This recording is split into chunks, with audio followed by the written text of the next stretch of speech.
Hello, welcome. This is Cynthia Concordia from Dream to Rise, and we have a very special guest, a well-known personality, and actually he is a motivational speaker and spiritual expert.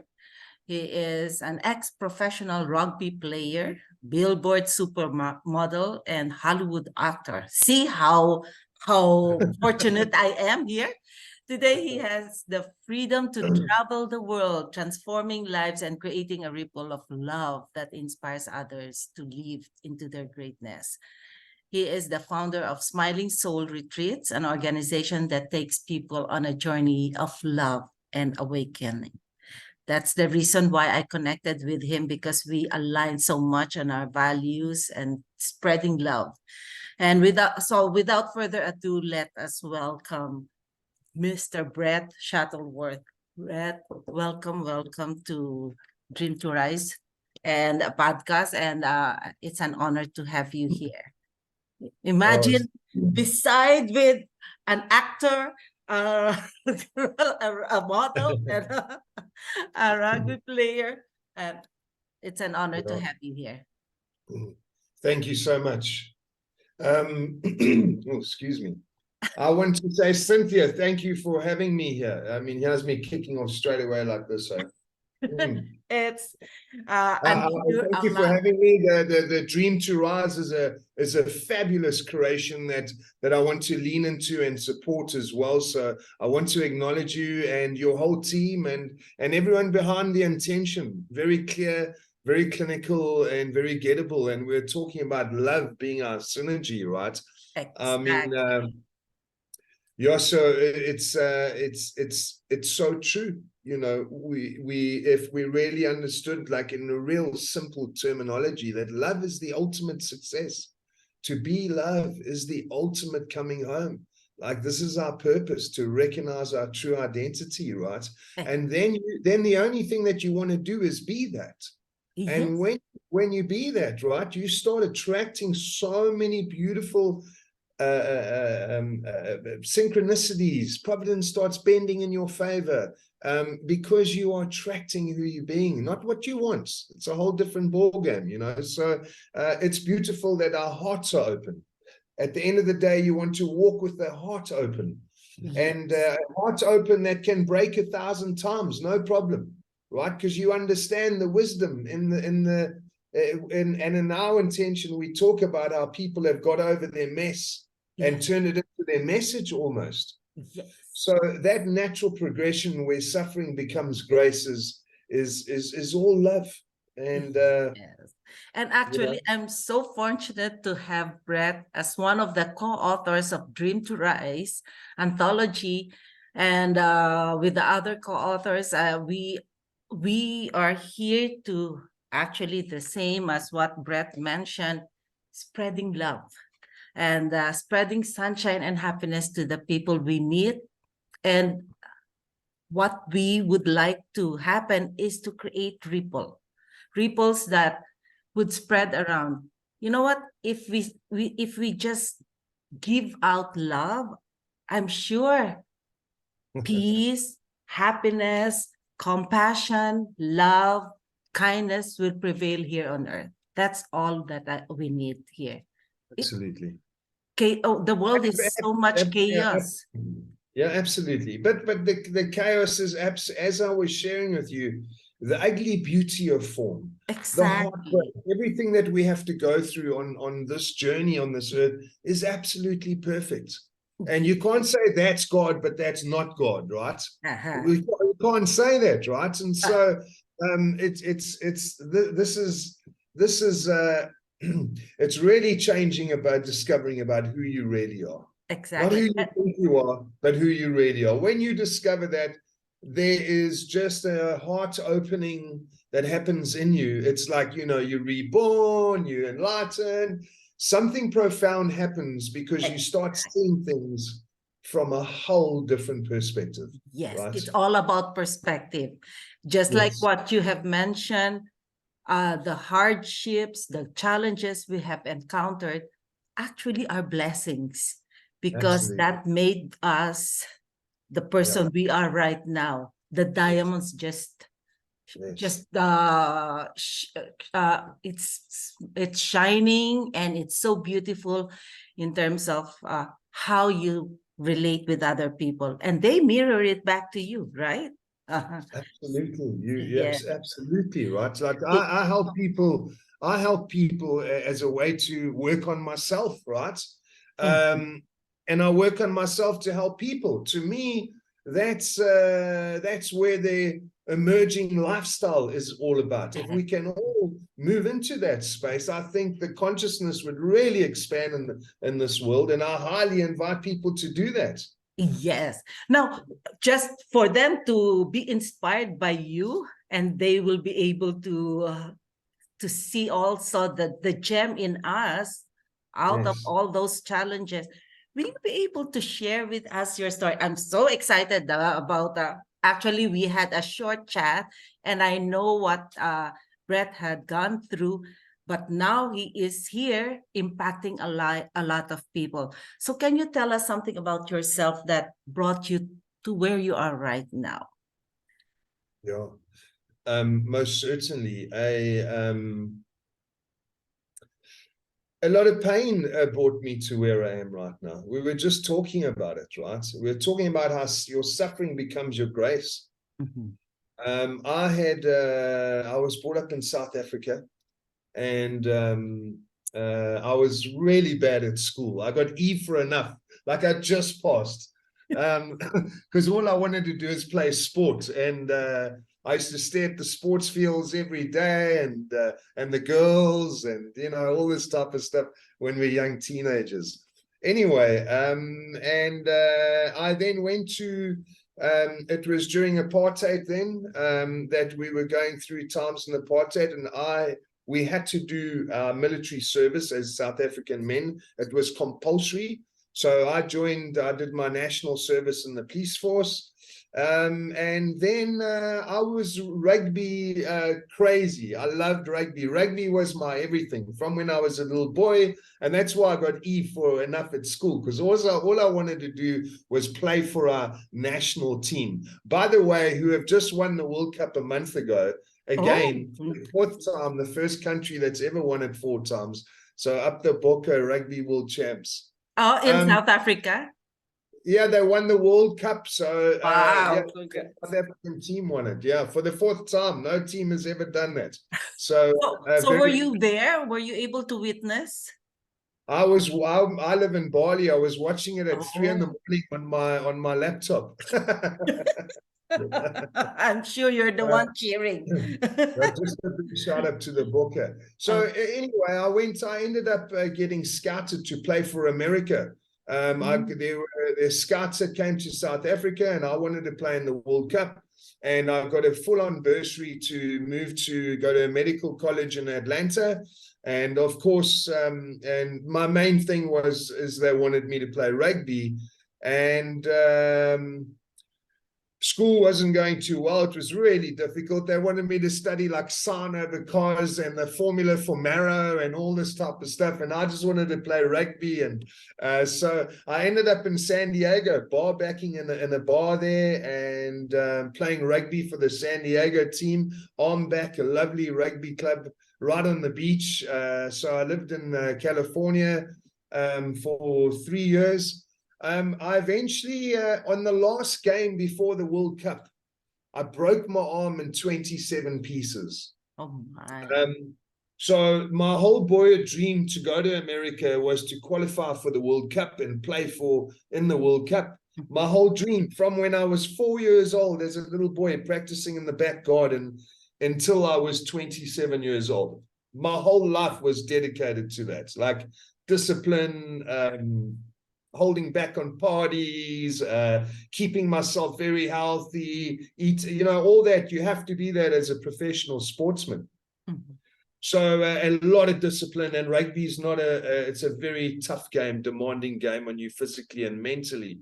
Anyway, so I literally was going to get deported because I didn't have a student visa anymore. So I had no reason to be in the States. And then I got a job packing men's toupees. What's Four, that? $400 a month packing men's toupees just on the border of Mexico, men's wigs. Men's wig. So I had to, and moving furniture. That was my job. I couldn't play rugby anymore. I was in America, and I eventually went to support the San Diego team in Los Angeles to watch them. The team that I used to play for, San Diego, was playing LA, and I went there. And that night we went out, and some guy came up to me and said, "Hey, Brett, have you ever thought about modeling?" And I was like, "No, brother. I'm a farmer in South Africa. I don't, that's not my thing. I'm a rugby player." And so he says, "Oh, I think I can see you've had 1 or 2 beers here. Take my card and think about it," right? But I was earning $400 a month, and I thought, no. And anyway, I put my the card in my pocket. And in America, you do your own laundry. You put the quarter in, and you get So I had to do all of that, and I was cleaning out my pockets to do my laundry, and I came across the card for the modeling. The guy that contacted me. Cut a long story short, I called him, and I became one of the top models in the world. I traveled the world from then, doing all sorts of huge campaigns, billboards in Times Squares, doing runways, being on the cover of all the magazines, and really chasing what I thought would finally make me fulfilled, right? So at that stage, I had no idea what an ego identity looked like. All I know is that I wanted to, at that stage, become successful. I was like that in rugby. I was like that in business. I was like that in life. And here I got a lot of this fame because from becoming like South Africa's first male supermodel. And then I went to Hollywood, and I played myself in a huge blockbuster as well. And I studied and went to drama school, and I had a great coach there. I had a dialect coach. I had an acting coach, and living LA. And once again, it hit this beautiful milestone in my life, being in a big Hollywood movie. Those of you that don't know, it's the American Pie. I was Tara Reid's boyfriend in American Pie, right? So it did extremely well. And this is where the story changes in my life. I was chasing fame. I was sex, drugs, and rock and roll. At that level, you're surrounded by a lot of beautiful opportunities that you think you want, and eventually it doesn't satisfy you. And I think that everybody in their life goes through a pinnacle part in their life when they ask the question, "What are we here for?" I'd attained everything that I wanted to. And my soul is not smiling. What is it? I traveled to 27 different countries at that stage. I'd seen it all. I had everything that I wanted. Financially, I was still struggling because money would come and go. And despite all your opportunities, the success. Despite all my opportunities, I started sabotaging them at the end, pitching up to modeling shoots with a blister on my lip because I'd been in Mexico at my friend's partying the week before, and at big shoots. And I started there was something inside of me that there was more to life that I had to discover. I'd achieved all these things, and millions of people were trying to achieve what I was going to do. And, everyone was patting me on the back, but inside something was missing for me. And I needed to find that answer.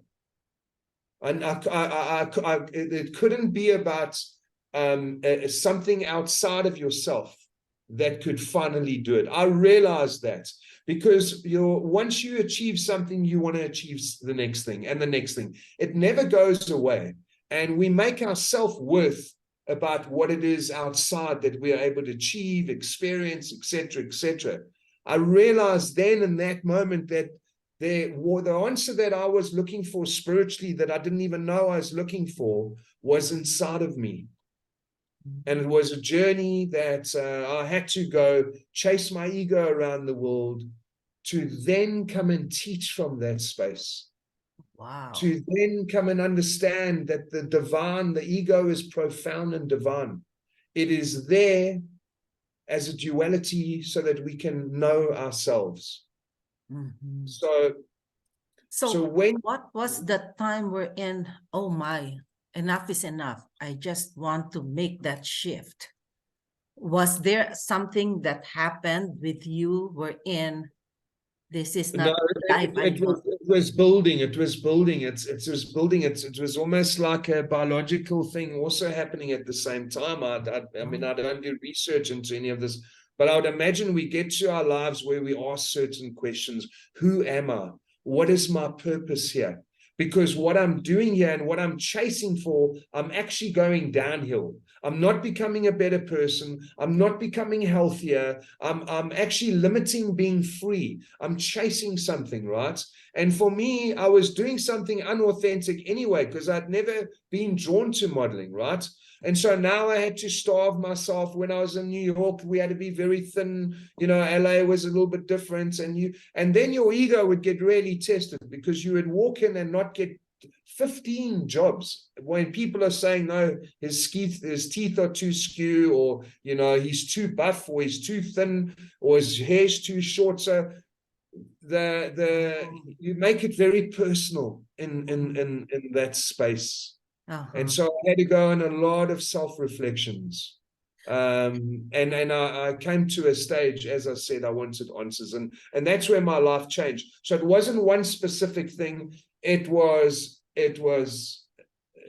had built up in me, because the higher I got, I kept on meeting the people that I looked up to and I was chasing. And to be frank with you, not making them wrong, but there was something missing when I looked in their eyes. It was, you know, just like they had sold out their authenticity or their soul or something. And not all of them, but it really felt like a place that I wasn't going towards God or the light. And I say God, I say your true nature, God, self, and guru, all one, right?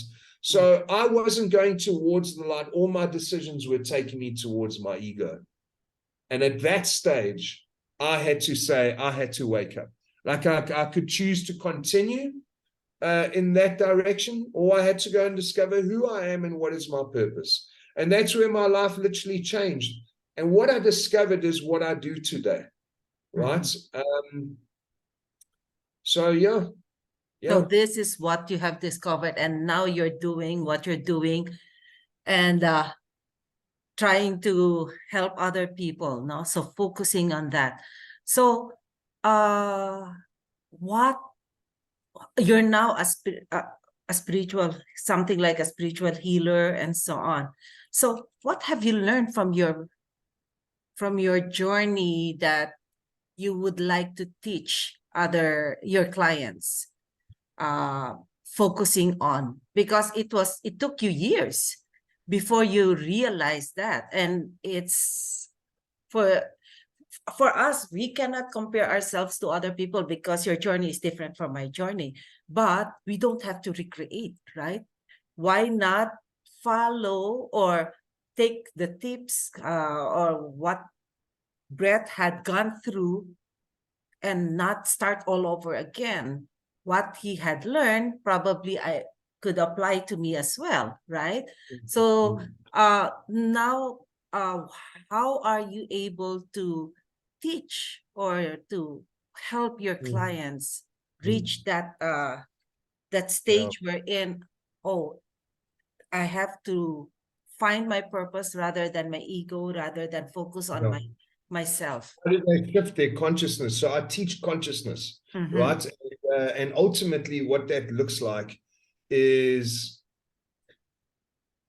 in my opinion, the most important thing in this world, in this time, on this earth, is to discover your true nature. And the only way to do that is to go and inquire, who am I? And then surrender to who you think you are. and how it should be happening. And so my point being is that once you discover who you are free, number one. You have a sense of well-being that is pulsating through you all the time, because you are that freedom. You are source, right? Remember I was saying God, Guru, and Self are one, right?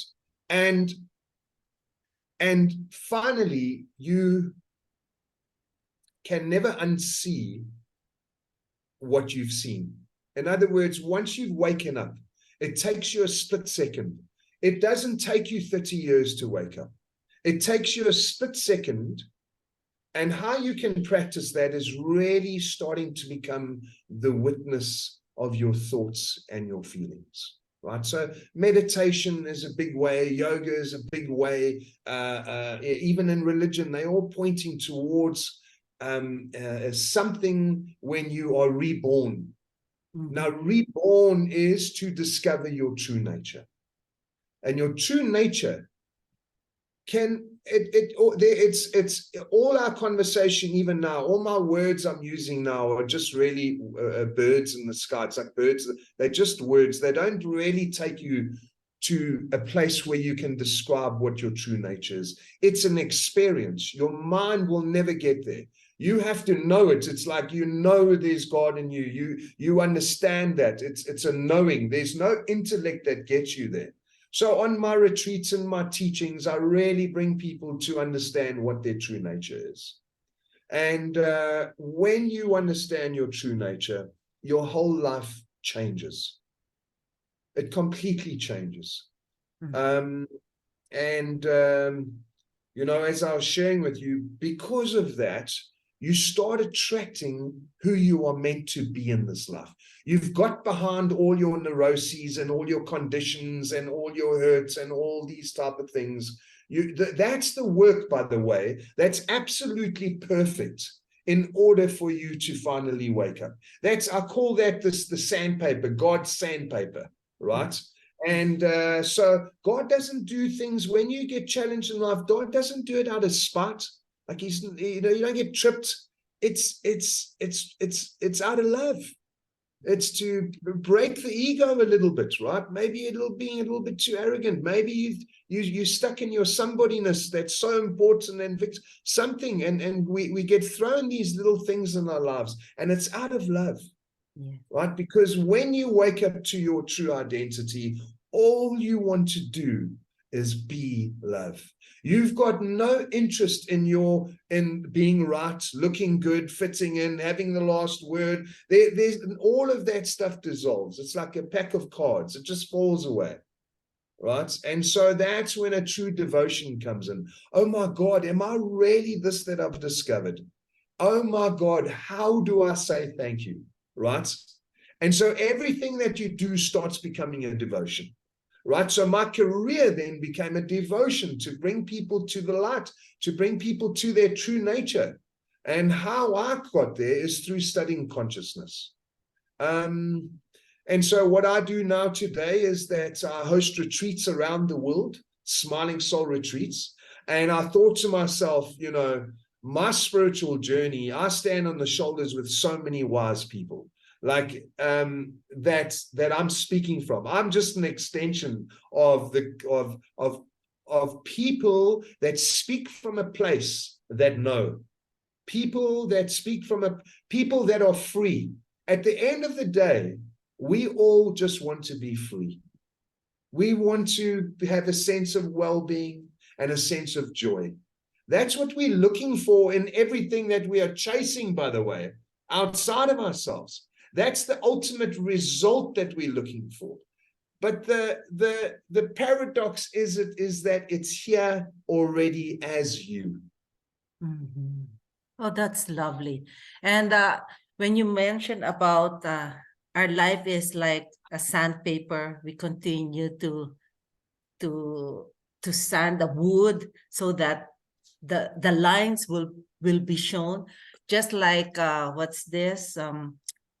Gold will not show its beauty and its shine not until you go through fire.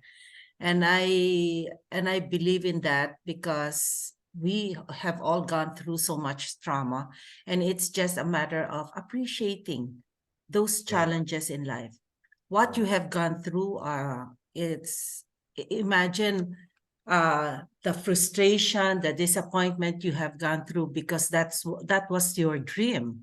And most of the time, we create our dream not really based on what we are meant to do in life. We create our dream because we base it on our conditioning, right? Yes. And we've also got this karma to burn off. It's like we said, standing in the fire there. That's standing in the fire of your karmic, your karma unfolding. Now, when I talk about karma, I'm not talking about you were a naughty, you were a naughty person last month, now you got karma. No.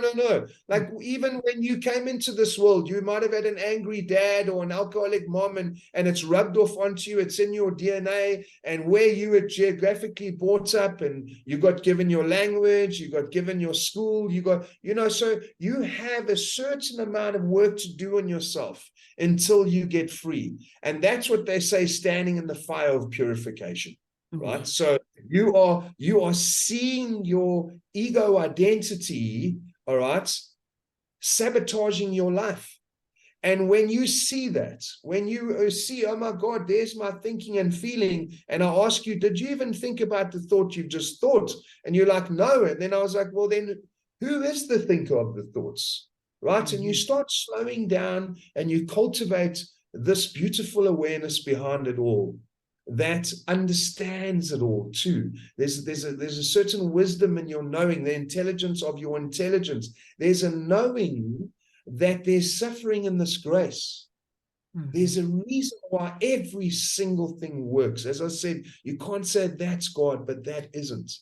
Now, what is it then? How do I become free, right? So I've been doing this work for so long, right? 20 years. I still have all my neuroses, right? My lust, my anger, my jealousy, whatever it is, I still have all my human neuroses, but I'm just not interested in them anymore. Like, there's nothing in me that needs to have the last word, or needs to be right, or have to hang out in the right coffee shop, or none of that stuff is there anymore. It's you just want to wake up and be the best individual that you can be, because you want to bring that you discovered, that light, that profound sense of I am. You want to share that to the world, because it's the only thing that you want to do. Your cuppeth is runneth over full, and you realize, oh my God, this isn't for rich people or poor people, or what agenda you are, where you are in your life. It is you. It's the essence of who you are. Like, we are the face of God. And when you surrender, knowing that everything is held and everything is perfect, just the way it's unfolding, even your ego identity, even your heartbreak, all of it, the ugly beauty of it all, if you can be with the ugly beauty of it all and understand its wisdom, and be the witness to the actor in it instead of the actor in it, if you understand, right? Yeah, right? Yes. I remain as I am. I let my human nature unfold as its destiny.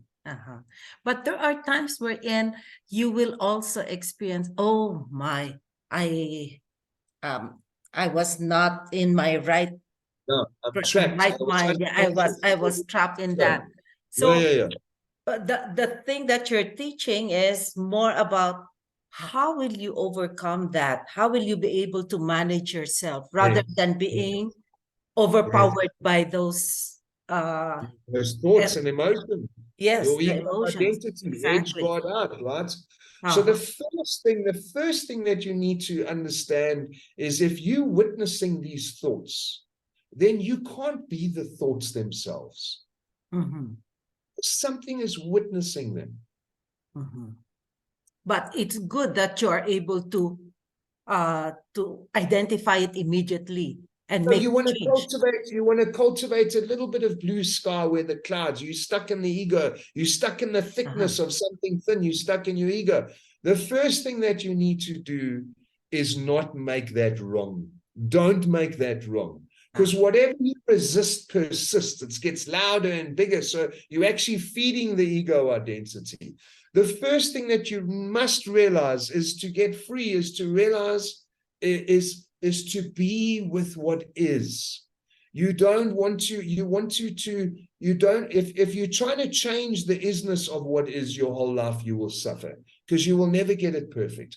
We want to cultivate a space where we can be with what is. Okay, here's anger, here's anxiety. Right now, maybe I can't deal with it, but I will deal with it when I can. Now, immediately you're owning it, right?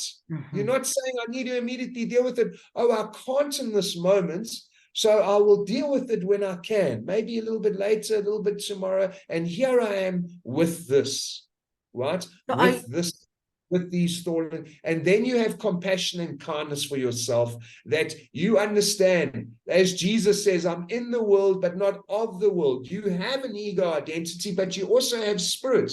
And so where you're getting caught in your ego identity, that's your work. It's not something bad happening to you. It's showing you where you're still caught on desires or your ego and how you think it ought to be. That's when the game changes. You realize these patterns aren't yours anymore, and they're making you suffer. So you drop them and you start anew. So are you saying, for example, if I had an argument with my husband, it was a heated argument. Yes. Are you saying, okay, let's just stop for a while having this argument, this discussion, and then let myself relax first, and then breathe, and so that I'll be able, and then come back? Because a lot of people, they would say, oh, I don't want, I always make it a point to settle our problems before I go to bed. Yes. Yeah. I don't know.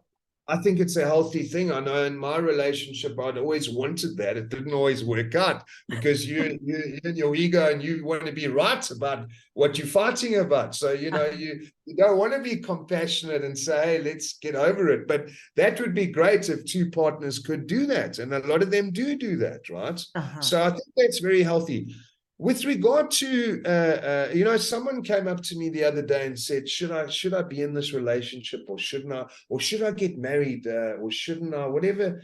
And I said, you know what, it doesn't really matter. You're still going to have to work on yourself. You're still going to have to work on yourself when you're in the relationship, or if you are single.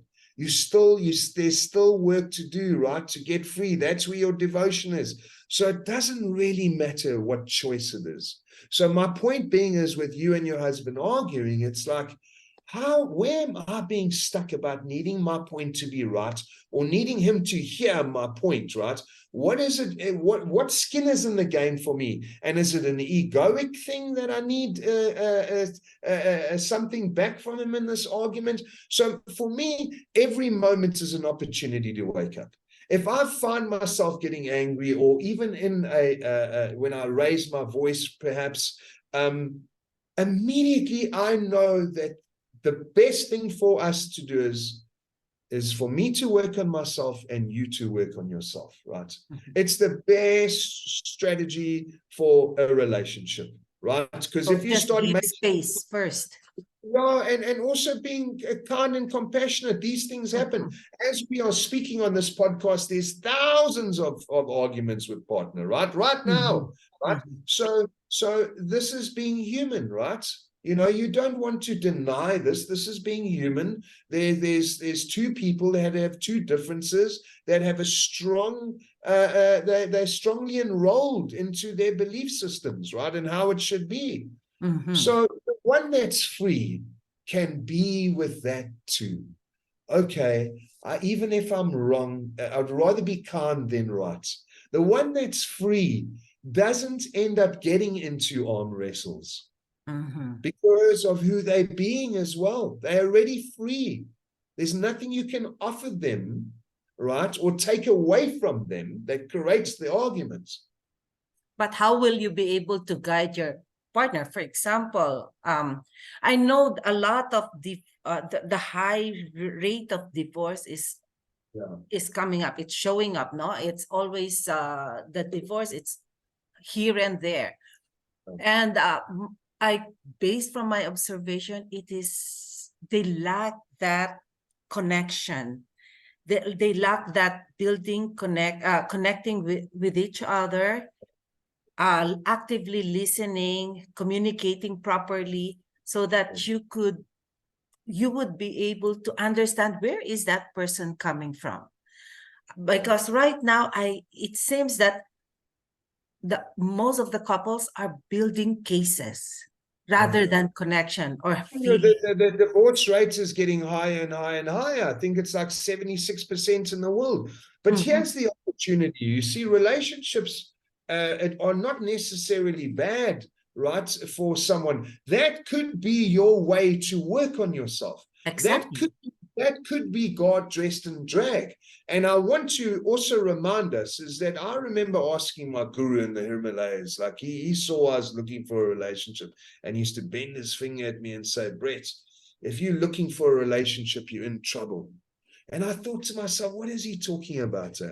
And eventually the penny dropped. I'd started studying with them a little bit longer. And he was saying that you are going to attract who you're being, not what you want in life, right? So are you being the best version of yourself? Because, so in other words, have you got over your jealousy or your lust or your anger, whatever sabotaged your relationships before, have you got over that? Because if you haven't, you will attract the like energy in somebody else to get the job done in you, if you understand what I mean. So that you get triggered by each other, but that's your opportunity to change your relationship. I'm talking about with each other. I'm not saying I'm talking about leaving. But if you get triggered with each other, you see, oh my God, we still got work to work on ourselves here.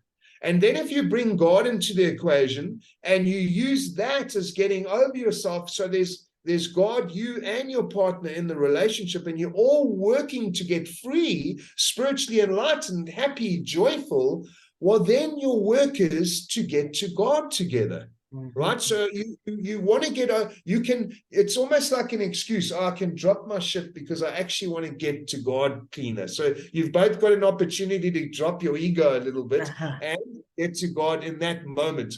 My point is, be okay with challenges in relationships, because these challenges could be the way to the way. And if you have a partner that also wants to get free spiritually, well, then both of you are on this crusade together. It's so beautiful and very powerful. Now, the person that's single or is afraid that they need a partner to do this, the opposite is true, right? Why do you need what is it that my guru also used to say, that the reason why we need a partner is so that we feel fulfilled. My guru said that, why not get fulfilled so that if your partner comes and they fulfill you after the honeymoon period, it changes and they don't fulfill you anymore. Now you don't feel fulfilled, so you blame them for not feeling fulfilled. You get what I'm saying? So he's saying get fulfilled first, right? So that you are already complete. You're not looking for completion from the outside for somebody to make you complete. Oh, yeah, right? I love that. And then you attract that partner. Then you can both cuddle and watch Netflix and go through challenges together, because you're just not too enrolled in your somebodyness. You've let go of that, and you're all for love and getting free. Exactly. And in your relationship, you know that you're into that relationship is working is because you find yourself growing with that person. And same with the other person. And both of you are benefiting from each other, because I'm learning from you and he's learning from me, and that makes you one. And that's what I love. Yeah, and have you noticed also with relationships, I say it's God dressed in drag because it's an opportunity for you to work yourself. When you've got a grumpy husband or someone that's not connecting, it's like, so what do I need? Who am I being here that I need him to be a certain way? Why do I need that? So my point being is from a relationship perspective, somebody that's single as well, right? They get an opportunity to work on themselves before they start attracting the same cycle of problems they had in relationships before. So it's like a freedom retreat to go and work on yourself, because I'm going to say this again, you attract who you're being, not what you want. Your energy of who you're being, your soul. So whatever you're vibrating, that's the partner that's coming towards you. So if you're incomplete and you still have all your drama and all your victimhood and all that type of stuff, the universe is going to go out there and prove it to you and bring someone that's vibrating on the same level as you, right? So exactly. And I've experienced that as well. I've gone through so much in my relationship with my husband. And when he passed away, it's just, there was a sudden change in me that, oh my, I need to change myself.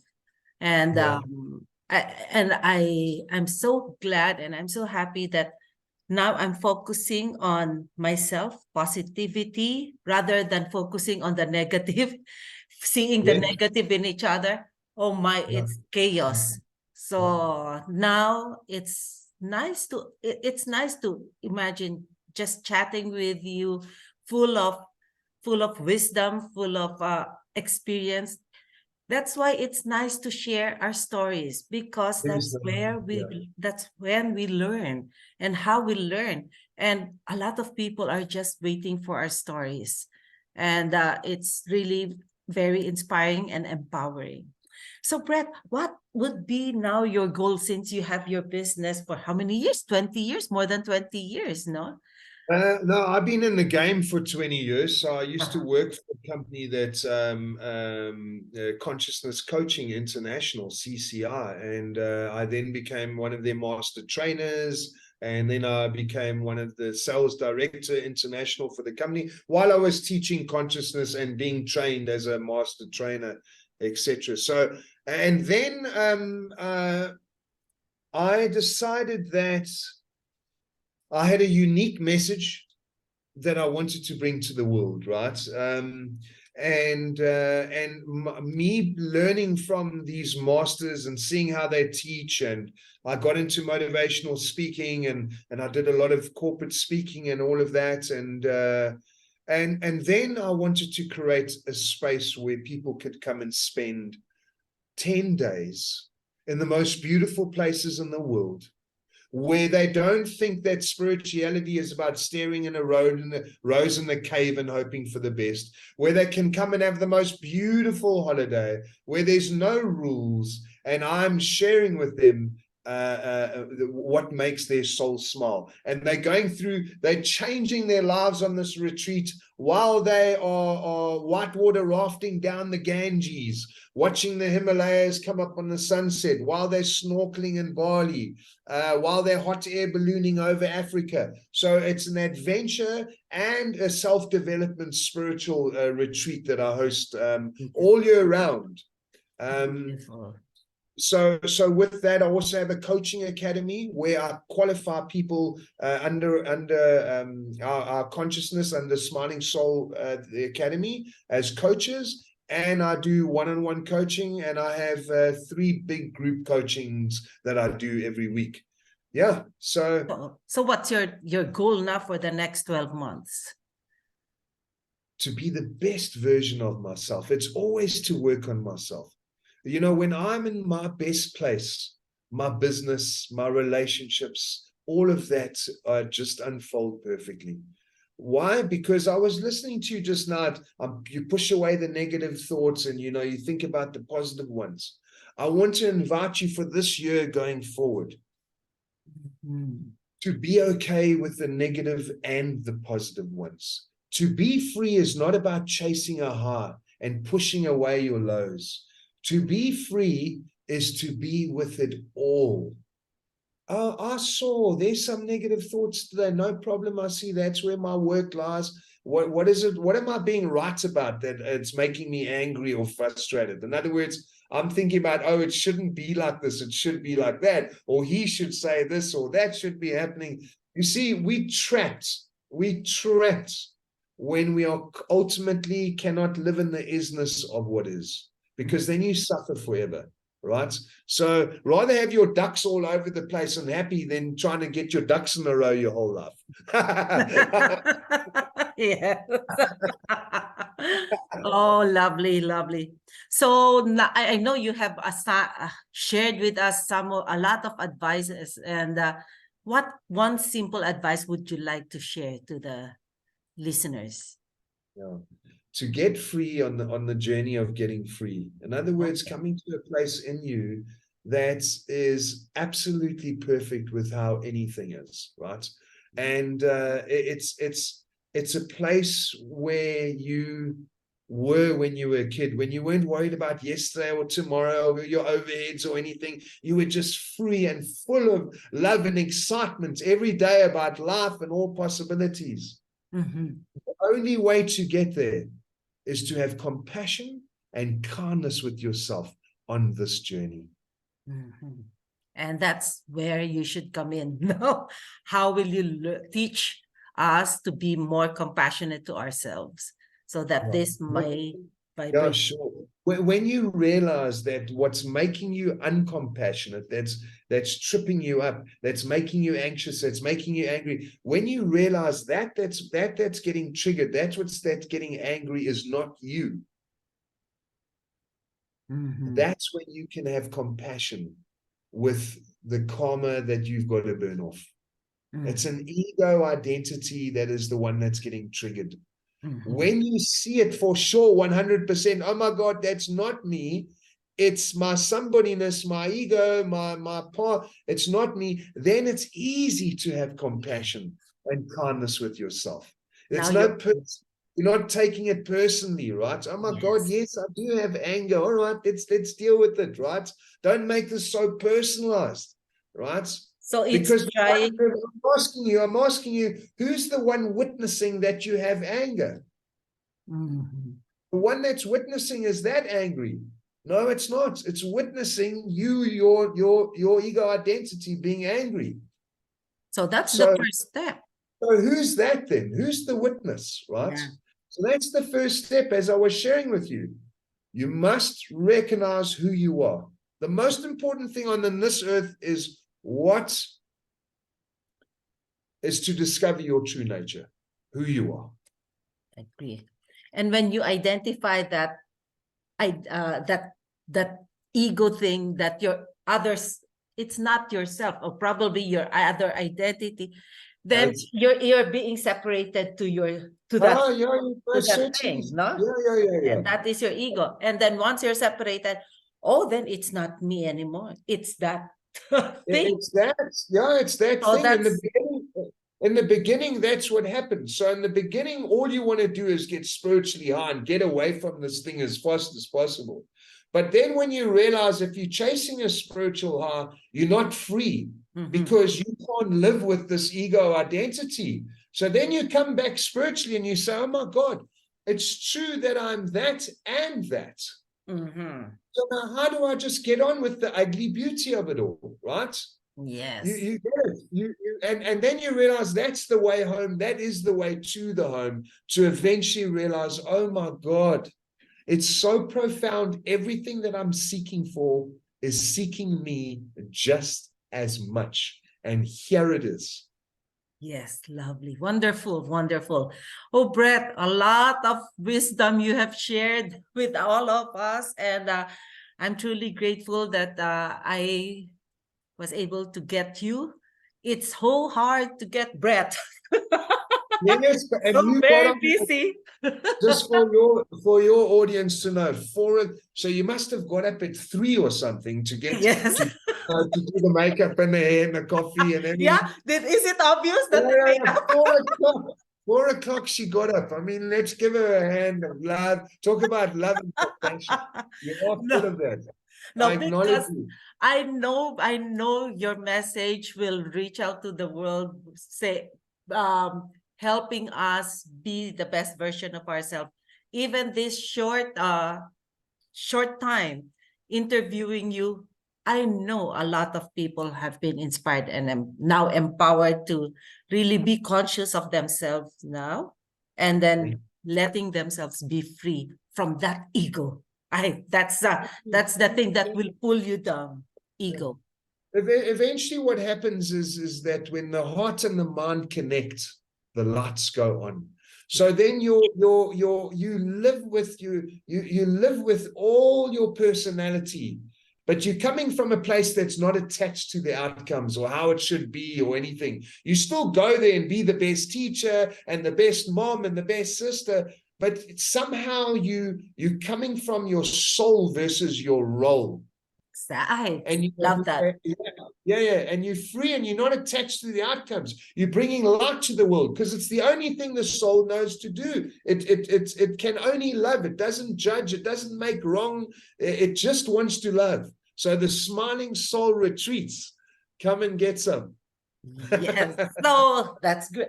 So how will they be able to get in touch with you again? Your website, so that Yes, it's smilingsoulcreations.com. Smilingsoulcreations.com. Under smilingsoulcreations.com, we will see our portfolio. Our intention is to create a ripple effect of love across the world. We do it through many platforms. And so I thank you. It's so lovely co-creating and speaking with the same voice as you guys dream to rise, and also very excited about the book, right? yes, I'm so honored to have Brett with me in this anthology, and I'm glad he's the only thorn among the roses in this book. No pun intended. I know that guys, they also have gone through so much. It's just that Absolutely. the guys, they are not that open, sharing No. their stories. That's conditioning once again. That's the conditioning, right? Boys don't Yes. cry. So you know, when, it's time for everybody to open their hearts. Exactly. A lot of guys are just scared. That's okay. That's okay. how they were set up in the society. They were raised. When you can't pull a skin off a snake, it has to come off naturally. When their time comes, you know, it'll happen naturally. So no problem. And here we are. And that's why you're our model here. You're being a model is in a different way. Model. A model of freedom. Yes. Yes. Now being the guiding us, especially the guys, on how to open up yourself, because I know a lot of guys are I suffering. welcome all the men. Come on in, the water's beautiful. Yeah. Really. Let's get it on. Let's become the best version of ourselves for our family, our ladies, and just for your own. I've got a little picture of me when I was a kid on my shrine. I've got it next to Jesus, Buddha. I've got my whole shrine there. And it's a little innocent boy. He's looking on the chair like this. I think he's, I don't know, 4 or 5 or whatever. And you can see the world in his eyes. He's so excited about what can become of it. And I look at it every day and I said, we're going to win. We are winning. We are winning. It's like I'm speaking to this. So you see, you become friends with this ego identity and you get excited. And both of you, that's when I say the heart and the mind connect and the lights go on. And you go and be what your skill set is. God created you in a certain skill set and even gave you that mess in order for you to bring light to people that are struggling through whatever you went through, right? And so here we are. Let's get it on and bring light to this world. Yes, that's what we are here for. God created us a mission for a purpose, and we're spreading light to all so that they may also spread that light to others. Exactly. Thank you so much, Brett. And it was really an honor and pleasure chatting with you today, even though I know you're very busy and it's early morning here, but it was such a lovely discussion we've had. You are my nuggets for this discussion. The fact that you my aha moment, my what else can you, my diamond. Just well, because your commitment. You're a woman waking up 3 a.m. to do an interview at 4. Big love and big hugs to you. Oh, thank you so much. May you be blessed in all your intentions. Oh, thank you so much. We're all here to be a blessing for others. Again, thank you so much. Yeah, as Ram Das says, we're all just walking each other home. Yes, holding each other's hand and crossing the bridge, so that all of us will be able to reach our destination. And the bridge is inside. It's an inside bridge. Yes. Love you. Thank Namaste. you. Thank you for all your listeners. Love you too. And then thank you so much for our listeners. Till our next episode. Goodbye. Till next episode. I mean, not goodbye. We will see each other again. You'll see them soon. Okay. Bye, Brett.